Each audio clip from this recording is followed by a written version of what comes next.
I'm going to begin this one on a high northern road in the early autumn of 1819, with a proud man on a tired horse cresting the last hill before the place he had sent his wife to be forgotten. Because what he saw from the top of that hill knocked the breath clean out of him, and it is the whole hinge of this story. And I want you up on that hilltop beside him, when the world he expected turns out to be a world he never imagined. His name was Edmund, Duke of Calverton, and he was riding north to look upon the ruin of his own cruelty. He had not put it to himself in those words, you understand. Proud men rarely do. But that was the truth of the errand, underneath the careful excuses he had given himself for making it.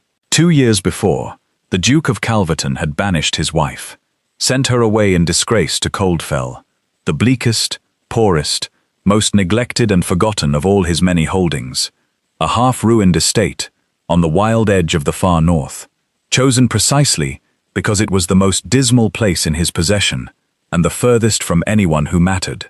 He had sent her there to bury her, to put her and her scandal out of sight of the world, to let her moulder quietly in the wet and the cold and the dark until London forgot she had ever existed and the great name of Calverton was clean again. He had not seen her in 2 years. He had not written. He had meant, as far as he had let himself mean anything, never to see her again at all. And now he was riding north to find her. And I will tell you presently exactly what had changed in him to bring him on that road, for something had, and it had shaken him to the roots. But as he climbed that last long hill toward Coldfell, the Duke of Calverton was braced, in his heart, for one thing above all others. He was braced for ruin. He was braced for a bleak, dead estate, gone bleaker and deader in 2 years of neglect, and for a broken woman at the heart of it, a recluse, faded and bitter and half-mad with loneliness, the wreck that 2 years of exile makes of a person who has been thrown away. That is what he expected. That is what a man who banishes his wife to a wasteland expects to find, when at last he goes to look at what he has done. He had prepared himself, as well as a proud man can, to look upon a broken thing and know that he had broken it. He reached the top of the hill, and he looked down, and there was no ruin anywhere to be seen. I want you to see what he saw, spread out below him in the clear northern light. He remembered Coldfell. He had seen it once, years before, and chosen it for its very desolation, a sodden, exhausted, half-drowned valley of poor wet fields and failing farms and tumble-down cottages, the land sour, the people sunk in the grey, hopeless poverty of a place that has been neglected for generations by a master who never came. That was the Coldfell he had banished her to. That was the dismal hole he expected to find gone worse. What lay below him now was a different country. The wet, sour fields had been drained. He could see the new dikes and ditches running clean and straight across the valley, throwing off the standing water that had drowned the land for a century. And the fields they had reclaimed were not sour now, but rich, dark, well-tilled. Some gold with a harvest such as that valley had surely never grown in living memory. Some green with fat, contented livestock of a quality that made the Duke, who knew good stock when he saw it, sit up sharply in his saddle. The tumble-down cottages had been mended, new-roofed, made snug. There was fresh whitewash. There were gardens. There was smoke rising cheerful and prosperous from a score of chimneys that had stood cold and broken 2 years before. There was a new mill turning by the beck. There was, he could scarcely credit it, a new schoolhouse, plainly, sturdily built, at the heart of a village that hummed with the quiet, busy prosperity of a place that has, against all the odds of its bleak position, begun decisively to thrive. The Duke of Calverton sat his tired horse on the hilltop and stared down at the thriving valley where he had buried his wife to be forgotten, and could make no sense of it at all, until his eye was drawn to the heart of it, to a fold in the land below where a knot of people stood gathered about some piece of work, and to the figure at the center of them, whom every face was turned toward, who was plainly, unmistakably, directing the whole of it. A woman, on horseback, in a plain, serviceable habit, sitting her horse like a general surveying a field she had won, pointing, deciding, commanding, with the easy, unquestioned authority of a sovereign among devoted subjects, the men touching their caps and hurrying to do her bidding, not with the cringing of the cowed, but with the glad, eager loyalty of people who would follow her anywhere. And even at that distance, after 2 years, the Duke of Calverton knew her. It was his wife. And I am going to stop us right there. Right there, with the Duke frozen on the hilltop, staring down at a thriving kingdom where he had planted a grave, and at the woman commanding it who was supposed to be a broken recluse, and was instead, plainly and magnificently, a queen. Because before I tell you how she came to be there, and what he did to her, and what she made of the ruin he meant to bury her in, you and I have our arrangement. Find the subscribe button and press it. It is free, and it takes a moment, and it means the next story finds you the instant I have it ready. And there is always a next, and they are always worth the having. And if you will not, then you owe me one, and I am very patient about my debts, and I never, ever forget. This is a story about a woman who was given nothing and made everything of it, so you may take it as proof that I always know exactly what is owed and what it is worth, and I intend to collect. Now, before I let the Duke ride down that hill, and ride down he must, into a reckoning he has not begun to imagine, I must take you back, to a cold marriage and a crueler banishment, and a woman the whole glittering world wrote off as broken, who turned out to be nothing of the kind. Come back with me. You will want to know exactly what he threw away, before you watch him try to win it back. She was not born to be a duchess, and that is where all the trouble started, and also, in the end, all the triumph, so hold it carefully, for it cuts both ways. Her name was Harriet Bramwell before she was anything grander, and she was the daughter of a man named Josiah Bramwell, who was, in his day, one of the most remarkable men in England, though you will not find him in the histories, for the histories have no room for men who merely fed the country. Josiah Bramwell had been born a yeoman farmer's son, with dirt under his nails and a genius in his head, and he had risen, by that genius and by 40 years of relentless work, to become one of the great agricultural improvers of the age.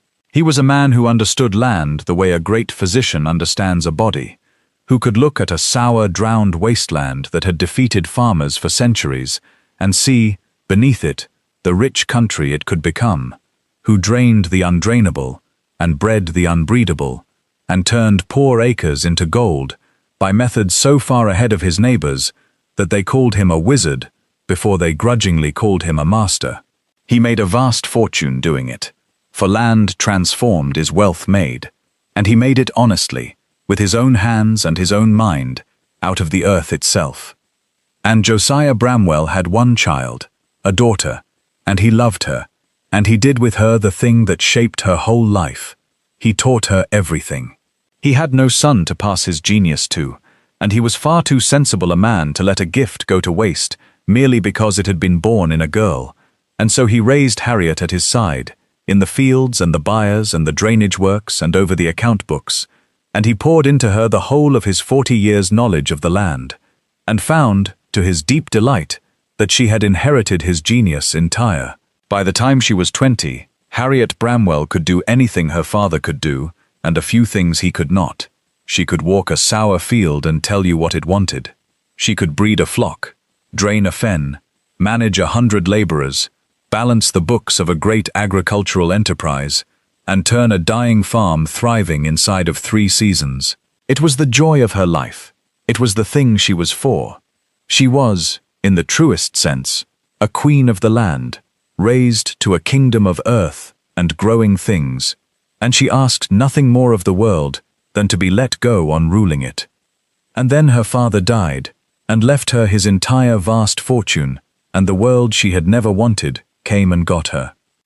For a great fortune in the hands of an unmarried young woman is a thing the world cannot leave alone, and the world that came for Harriet Bramwell's money was the impoverished aristocracy, who had been marrying rich men's daughters to mend their broken fortunes since fortunes were first invented, and the man who got her was the Duke of Calverton. I must be fair to him, even here, for fairness is the whole of good storytelling. The Duke of Calverton did not marry Harriet Bramwell out of greed, exactly, nor out of cruelty. He married her out of need and out of pride, which is a more interesting and more dangerous mixture. His ancient dukedom was, beneath its splendor, deeply encumbered.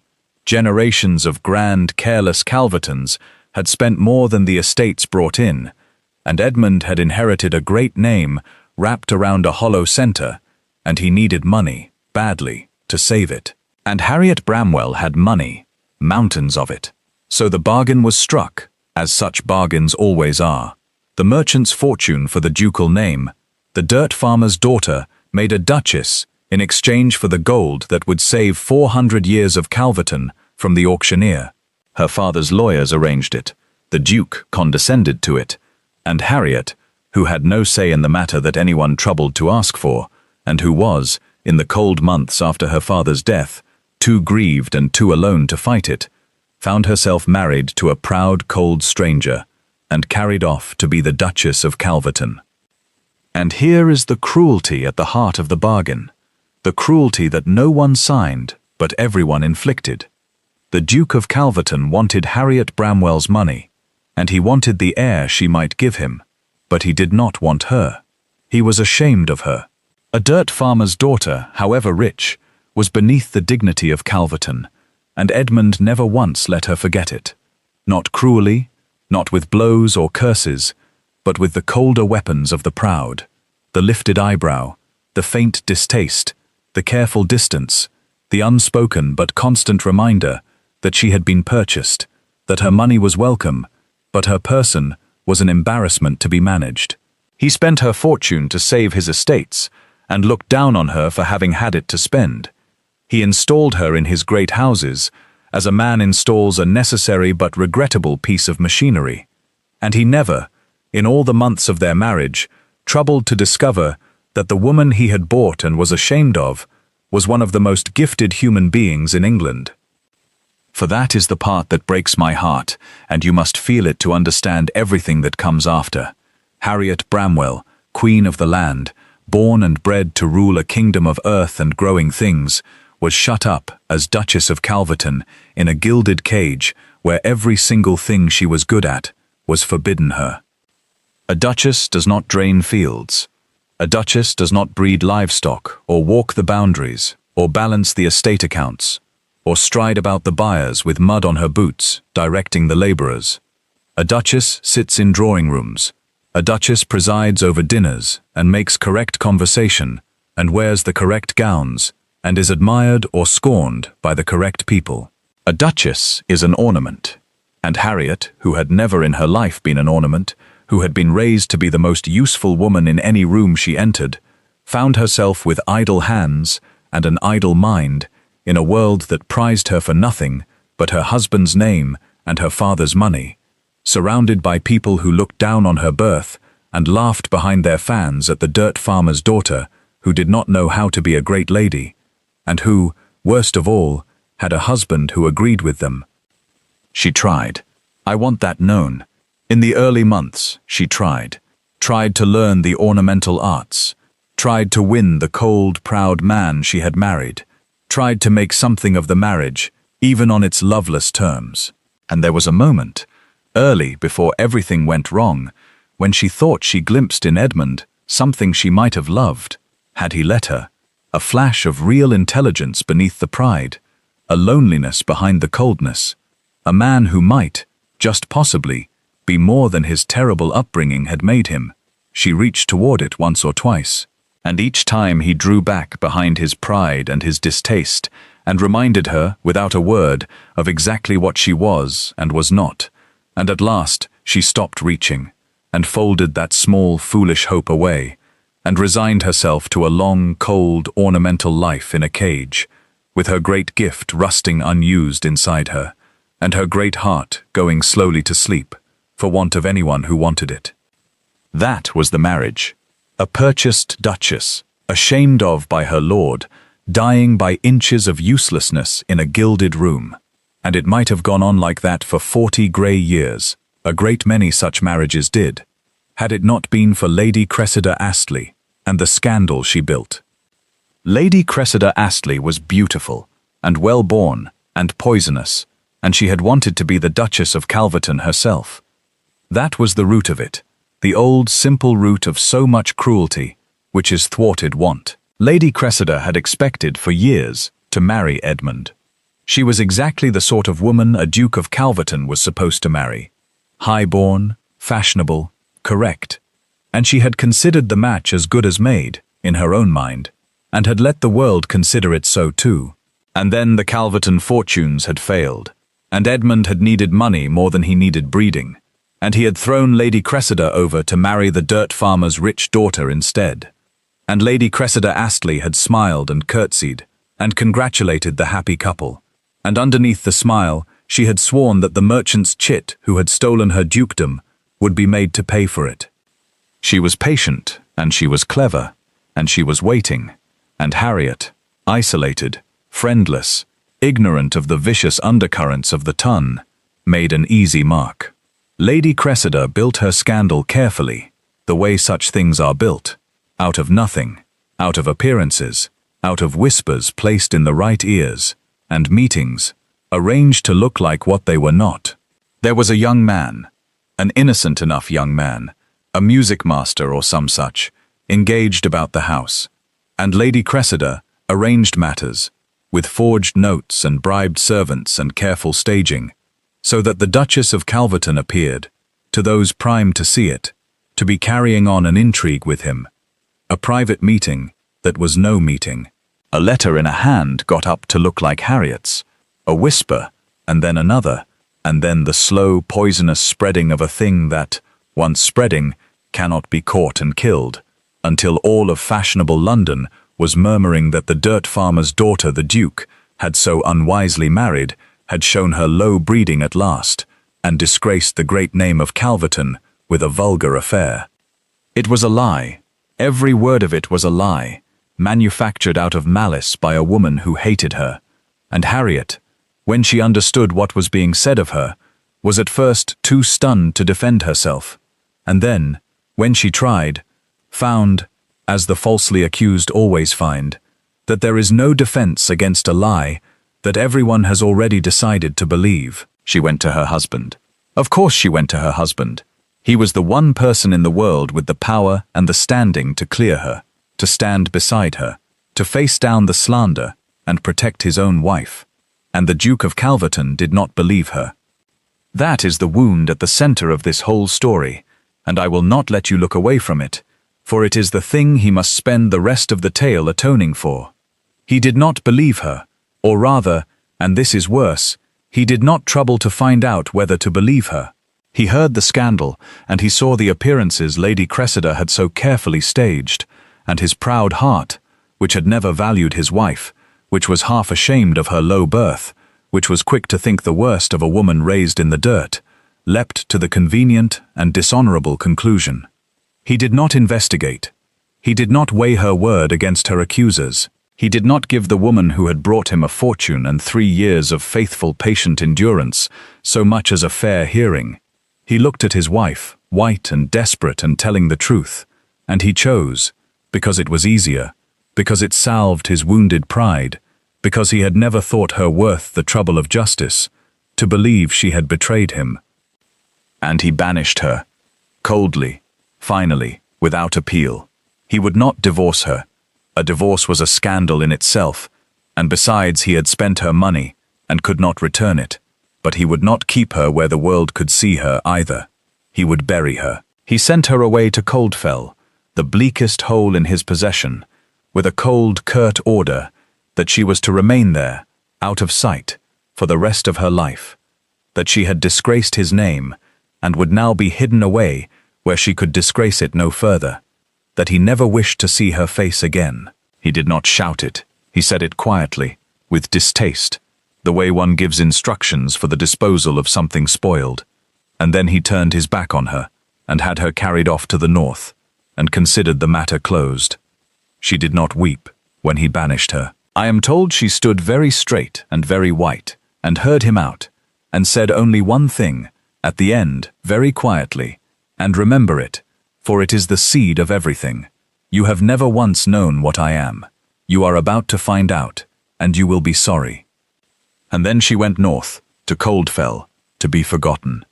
She arrived at Coldfell in the dead of winter, to a place that would have broken a lesser soul, and very nearly broke her. For Coldfell was every bit as dismal as the Duke had intended. A cold, half-ruined manor house with the wind howling through it, a sodden, exhausted valley of drowned fields and failing farms, a village of tumble-down cottages, and people sunk in the dull grey hopelessness of generations of neglect, who looked at the disgraced Duchess, sent to live among them, with the flat, incurious stare of folk too beaten down to wonder much about anything. There was no one to help her, no one to comfort her, nothing to do but sit in the cold, ruined house and be exactly the broken recluse her husband had sent her there to become. And for a few weeks, I will tell you honestly, that is very nearly what she was. She sat in the cold, and she grieved, for her ruined name, for her loveless marriage, for the husband who had thrown her away unheard, for the whole shape of a life that had been taken from her by people who had never once troubled to see who she was. And then, somewhere in the dark heart of that first winter, something in Harriet Bramwell, that the cold and the grief had nearly put out, caught fire instead.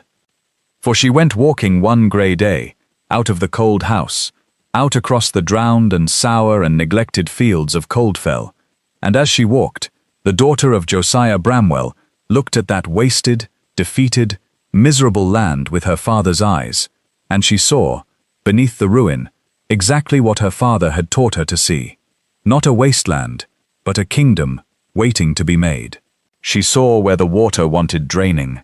She saw what the soured fields wanted to make them sweet. She saw the fat, contented country this drowned valley could become, under the right hand, and she understood, standing there in the cold wind with her heart beginning to pound for the first time in 3 years, that her husband, in his cruelty, had made a mistake so enormous and so perfect that she could have laughed out loud. He had meant to bury her, and instead he had handed her a kingdom. For Coldfell was land, neglected, ruined, crying out for exactly the gift that Harriet Bramwell had been born and bred and was dying to use, the gift that her gilded ducal cage had forbidden her for 3 long years. He had taken her out of the drawing rooms where she was useless and an ornament and an embarrassment, and he had set her down in the middle of 9,000 acres of the one thing on earth she was a genius at, and he had given her, in his contempt, complete and total command of it, with no one to stop her, no duke to be ashamed of her, no fashionable world to laugh, nothing but the land and the people and her own 2 clever hands. He thought he had thrown her into a grave. He had thrown her into her element, like a fish flung back into the sea. And Harriet Bramwell rolled up her sleeves and went to work. I wish I had a whole evening only for this part, for it is my favorite, and I will have to gallop through what deserves a slow, proud walk. But you saw the end of it already, from the hilltop, so let me at least tell you how it was done. She did everything her father had taught her, and she did it like a force of nature. She drained the valley first, surveyed it herself, walked every sodden acre, laid out the dikes and ditches with her own hand, and hired the men of the village to dig them, paying them honest wages out of her own great fortune, which was the one thing the Duke had not been able to take from her, for it was tied up in her own name by her shrewd dead father's lawyers, and was hers to spend as she pleased. And spend it she did, pouring her father's fortune back into the land, the way her father had taught her, knowing as he had known that land transformed pays back tenfold what is sown in it. She drained the fields and sweetened the soured soil and brought in better seed and better methods and better stock. She rebuilt the failing farms and mended the tumble-down cottages and put new roofs over the heads of people who had shivered under broken ones for generations. She built the mill and the school and a dozen things besides. But it was not only the doing of it that made her what she became, it was the way of it, for Harriet did not lord it over the people of Coldfell, as the Calvertons always had, from a cold distance, taking and never giving. She worked among them. She was out in the fields with them in all weathers, mud on her boots and her sleeves pushed up, knowing every man by name and every man's family and every man's troubles, teaching them the new methods with her own hands. And the people of Coldfell, who had been neglected and despised and beaten down for as long as anyone could remember, who had never in living memory had a master who so much as came to look at them, gave her, in return, something the Duke of Calverton had never earned from anyone in his life. They gave her their whole devoted, loyal hearts. She had lifted them out of hopeless, grinding poverty into prosperity and dignity. She had seen them and known them and worked beside them and made their bleak, forgotten corner of the world into a thriving place a person could be proud to live in. And they loved her for it with a fierce, loyal love, and called her, among themselves, not the Duchess, but simply Our Lady, and would have walked through fire for her. Within a year, the change was astonishing. Within 2, it was complete enough to take a proud man's breath away on a hilltop.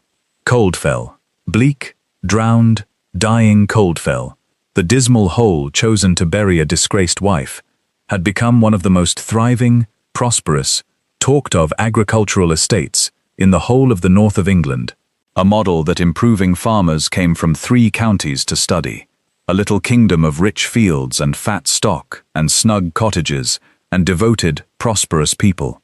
And at the heart of it, commanding the whole of it, beloved and magnificent and entirely unbroken, was the woman the Duke of Calverton had thrown away. She had not become a broken recluse. She had become a queen, and the word of it had begun, despite everything, to spread. For word does spread, my dears, however far north you bury a thing. And 2 separate words came south to the Duke of Calverton in the 2nd year, and between them they put him on that high northern road.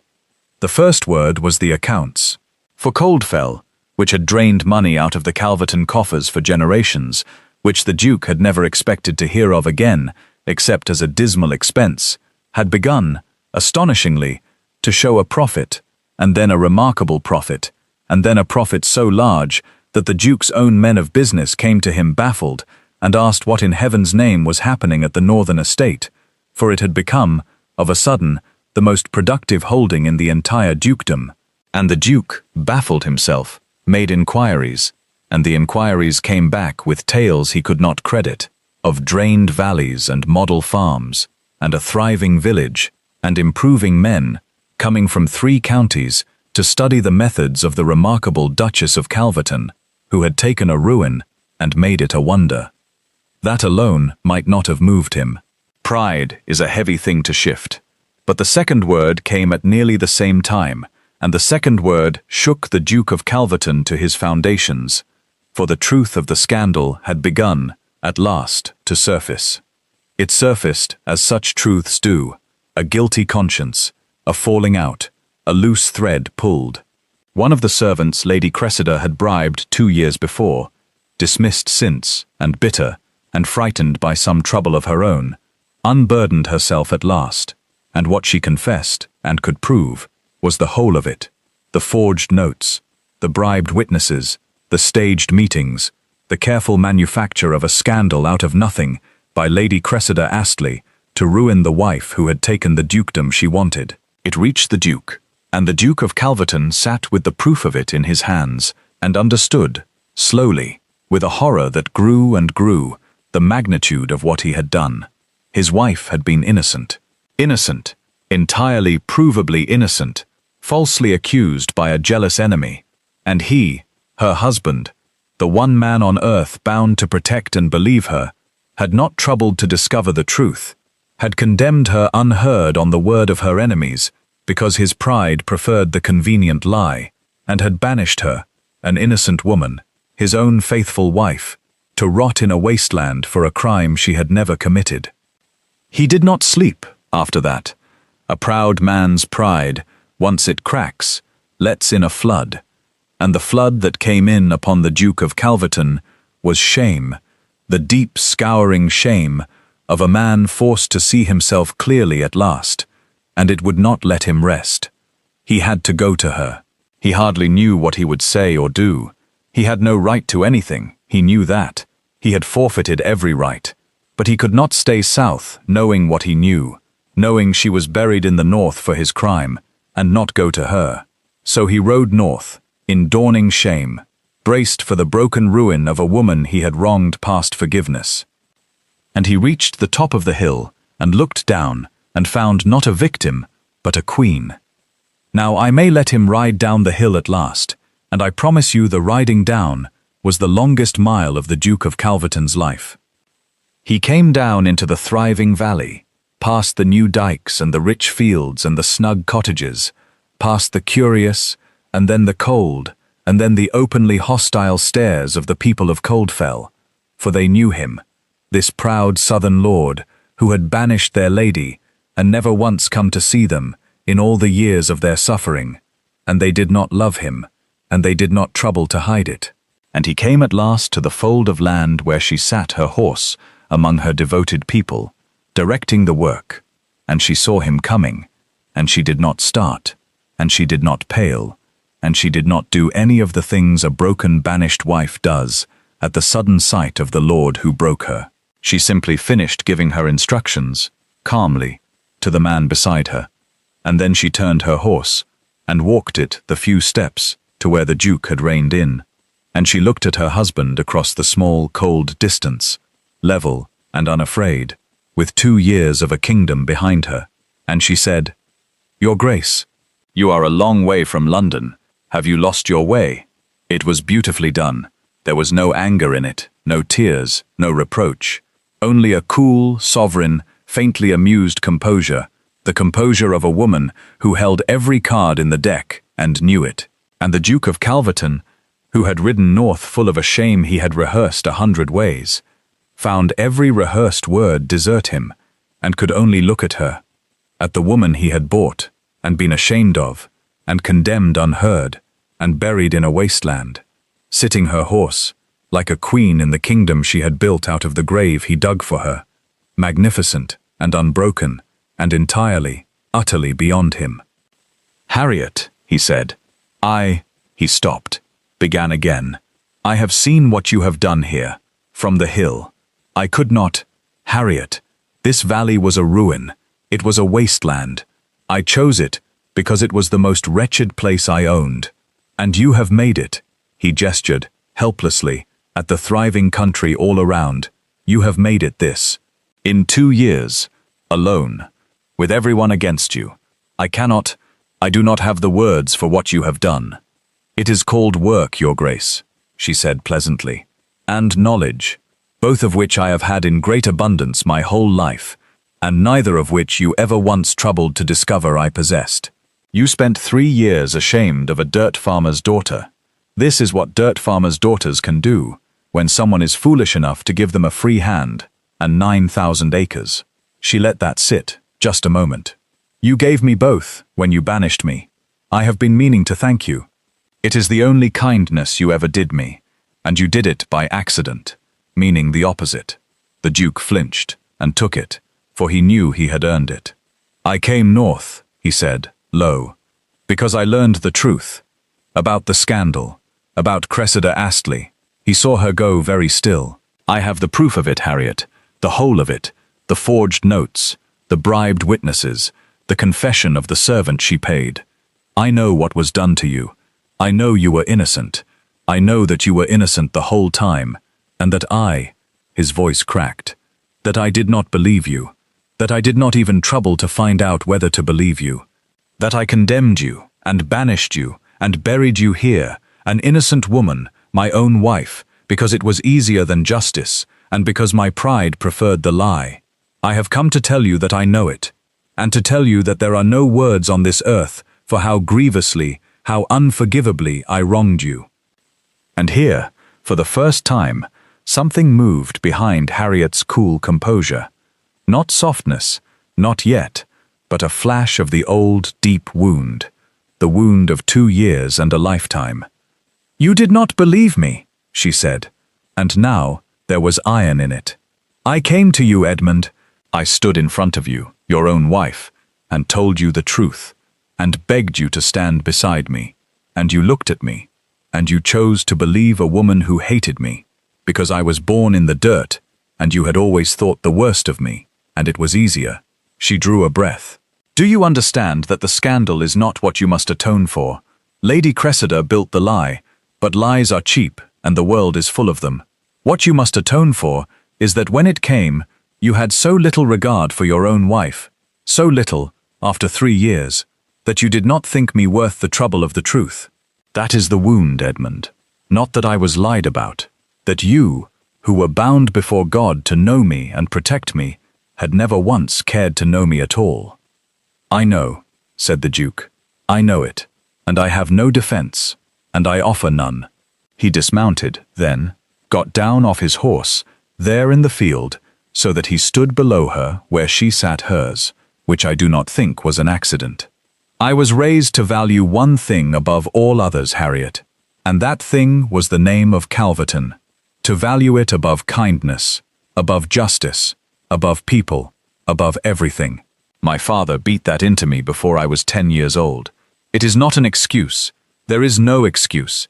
It is only the shape of the ruin I was when you married me. I valued my name more than my wife. I valued my pride more than the truth.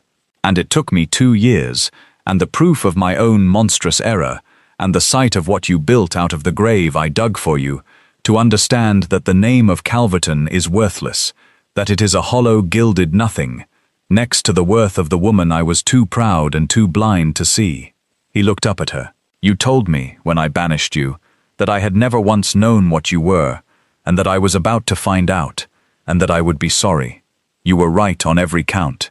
I have found out what you are, and I am sorry past all telling, and I know it is too late. She did not forgive him quickly.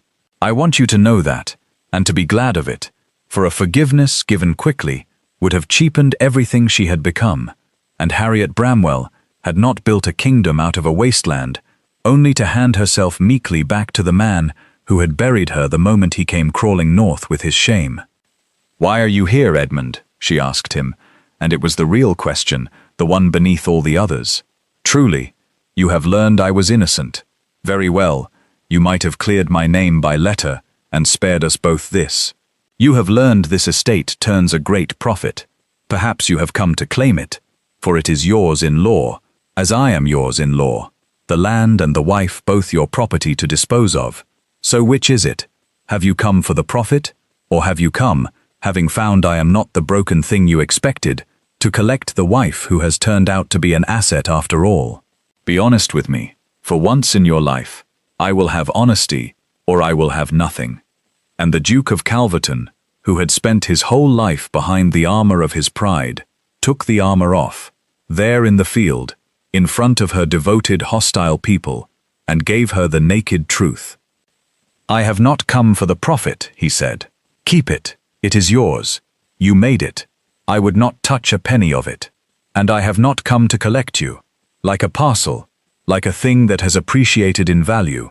I have come because, and his voice was not steady at all now, because I rode over that hill, braced to find a woman I had broken, and I found instead the most magnificent human being I have ever seen in my life, ruling a kingdom she built with her own hands, out of the ruin I left her in, beloved by every soul for miles, needing nothing and no one, least of all me. And I understood, looking down at you from that hill, the full measure of what I threw away. I did not marry a fortune, Harriet. I did not marry an embarrassment. I married the finest woman in England, and I was too blind to see it, and I buried her in the north, and she turned the grave into a throne. I have come because I have fallen in love with my own wife, 2 years too late, having forfeited every right to her, and because even knowing I have no right, I could not stay away. That is the whole truth. I want nothing from you that you do not freely give. I expect nothing. I deserve nothing. I have only come to say it and to do, if you will permit me, the one thing I can still do to begin to set right what I broke. And what is that? She asked. Clear your name, he said, completely, publicly, before the whole of the world that condemned you. I will take the proof of Cressida Astley's lie to London, and I will destroy her with it. Ruin her standing as she tried to ruin yours, and stand up before all of society and declare my wife innocent, wronged, and the most admirable woman in England. I will undo the burying, Harriet. I will spend the name of Calverton, the precious name I valued above you, to restore yours. Not so that you will come back to me. I have no illusion that you owe me that, or anything. But because it is owed to you, whatever becomes of us, and I should have paid it 2 years ago, and I will pay it now, whether you take me back or send me away forever. And that, my dears, was the right answer, or the beginning of it. For he had offered to spend the one thing he had always held most precious, his name and his pride, not to reclaim her, but simply because justice owed it to her, and he had offered it with no condition attached, expecting nothing in return. He had finally, at long last, valued her above his name. And Harriet Bramwell, Queen of Coldfell, looked down at the humbled man standing below her horse, and saw, beneath 2 years of shame and a lifetime of ruinous pride, the flicker of the thing she had glimpsed once, early on, and reached for, and been refused, a man who might, after all, be worth something, now that the pride had been burned out of him, and the truth had got in.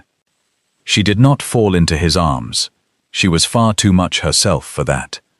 You will clear my name, she said, because it is owed, and you will expect nothing for it. Agreed. You will do it whether I take you back or not. Agreed. She swung down off her horse, then came down to stand level with him on the rich, dark earth she had reclaimed, which I do not think was an accident either. And then you will come back here, and you will stay, not as the Duke of Calverton inspecting his property, as a man learning to be worthy of his wife, and you will learn it the way my people learned to trust me, which is slowly, and by your deeds, and on this land, with your sleeves pushed up. You valued your name above me once. You will spend a good long while, Edmund, proving you have truly learned to value me above it, and I warn you, I am a hard mistress, and Coldfell is hard country, and I will not make it easy, and I will not be wooed with words, for I have had a bellyful of fine words from people who never meant them. Win me, the way I won this valley, with work and time and truth. And then, and here, at last, the smallest warmth came into her sovereign composure, the first thaw of a long northern winter. And then we shall see. I will promise you nothing more than the chance. But the chance, Edmund, the chance, you may have. It is more than you came expecting, I think. It is certainly more than you deserve. But I find I am queen enough now to be generous. And there was a man I glimpsed once, behind your pride, that I should not mind to meet again, if he has truly come north at last. And the Duke of Calverton, who had come to the north expecting to look upon a ruin, bowed his head before the queen his cruelty had made, and accepted the chance she gave him as the greatest gift of his life, which it was. And that, my dear listeners, is where I leave them, not in an embrace, for they had not earned one yet, but standing level on the rich, dark earth of a reclaimed valley, a humbled lord and the magnificent woman he had thrown away, with a long, slow proving stretched out ahead of them, and, at the end of it, if he was man enough to earn it, the one thing neither of them had ever had, a true marriage, freely chosen, between equals. And he earned it. I am glad to tell you that he earned it, though it took him a deal longer than he might have wished. He went south, and he cleared her name as he had sworn, took Lady Cressida Astley's whole poisonous scheme before the world, and shattered it, and stood up in the teeth of all society, and declared his Duchess innocent and wronged, and the finest woman in England, and ruined Cressida's standing so thoroughly that she retired from the world she had schemed in, and was not much missed. And then he came back north, to Coldfell, and he stayed, and he learned, slowly, with his sleeves pushed up, on Harriet's hard land, and on Harriet's hard terms, how to be a man worthy of his wife. He learned the land from her, who knew it better than any man alive. He learned the people from her, who loved her. He learned humility, which his whole life had never taught him, from 2 years of patient proving on a northern estate where his ducal name meant precisely nothing and only his deeds counted for anything at all. And Harriet watched him learn it, warily at first, and then less warily, and found, as she had hoped, that the man behind the burned-away pride was indeed the man she had glimpsed once, and reached for, clever and capable, and, once humbled, surprisingly kind, and worth, after all, the loving. They came to love each other in the end, truly, the real way, the way that has to be built and cannot be bought, between two people who married as strangers and a transaction, and became, by the long hard road, husband and wife in earnest. And they ruled Coldfell together, side by side, the dirt farmer's daughter and the once proud duke, and made it the wonder of the north. And the Duke of Calverton, who had spent his life ashamed of his common-born wife, lived to be prouder of her than of every Calverton who had ever held the name, and to know himself the most fortunate fool in England, that his own cruelty had buried his happiness in a wasteland, and his wife had dug it back up and made it bloom. If you ask me what this story is truly about, I will tell you it is about the difference between the two kinds of sovereignty there are in this world. There is the kind you are born to, the title, the name, the land you inherit and did nothing to earn. And the Duke of Calverton had all of that, and squandered it, and valued it above every human thing, and it made him small.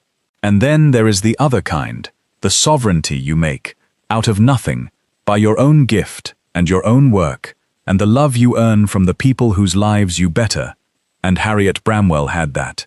And the proud world that scorned her birth could not take it from her, because she had built it herself, out of a wasteland, with her own 2 hands.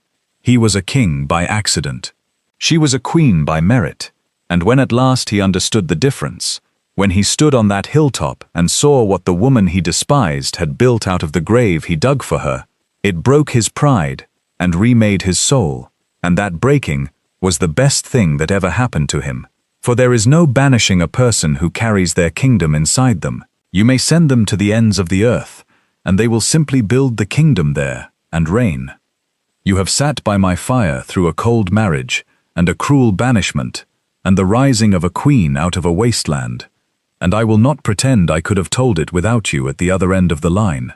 If it has given you something tonight, a warmth, a fierceness, a quiet certainty that what is truly yours can never be taken, only buried, and that what is buried can rise, then I would ask you, before you go, to subscribe to Moonlight at Mayfair, for there are a great many more of these, and every one has a heart, and I should hate for you to miss a single one. It costs you nothing, and it means more to me than I can say from this side of the fire. And if you still will not, well, you know what I am going to say. You owe me one. You have owed me since a proud man crested a northern hill. I am patient, and I never forget a debt. Subscribe to Moonlight at Mayfair, and come back to me beneath the soft light of the evening star, where every love is hard won, and every ending is deserved. Good night.